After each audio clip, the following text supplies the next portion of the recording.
So my journey starts, I think it starts from Nairobi, where I was inspired by multiple street painters, or what we call street artists, and also traditional artists. I don't have so many names off my head, but there's so many artists that were in the news at the time. The Daily Nation had a section for art every weekend. I think the weekend, it used to be called the Weekend Nation or something like that. So they had a section for art, and they used to highlight artists that were outstanding at the time. My collages are mainly a depiction of the neo-culture that has propped up in our society today, and that is the culture of wanting rather than needing.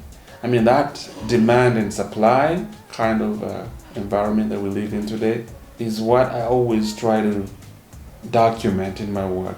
My commentary is based on the idea that we are living in consumerism, a society that keeps consuming even when we don't need it, but we keep consuming because there's so much at our disposal, especially given the ongoing industrialization growth that is being seen across the continent of Africa, and that is in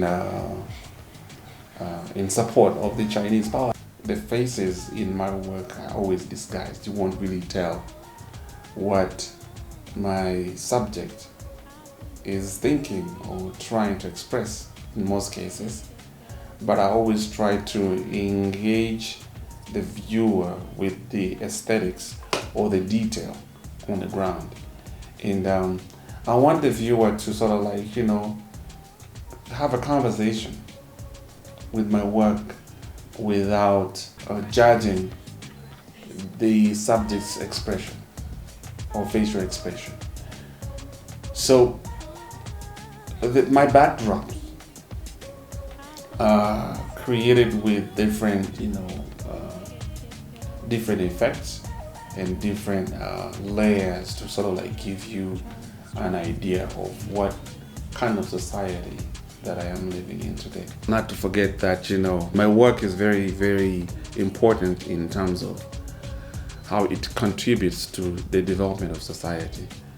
So it's that link that kind of, keeps me in there, and it keeps me going, because I always have to have that conscience that without my participation in community development, then my work won't mean anything to the people in my surroundings.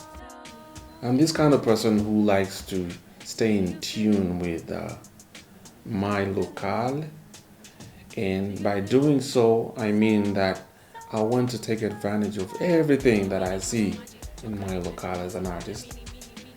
So found objects, every time, like where you walk, when you take a run or you take a walk to the supermarket or to the market or to the streets, everywhere, you see something interesting, because we are in a society that has not really embraced environmental protection for a long time.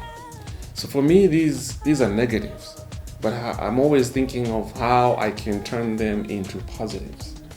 In that way, I'm picking things that I find and bringing them and turning them into something beautiful. Now I'm speaking with the rap. Genie, my G greatness is within my grasp.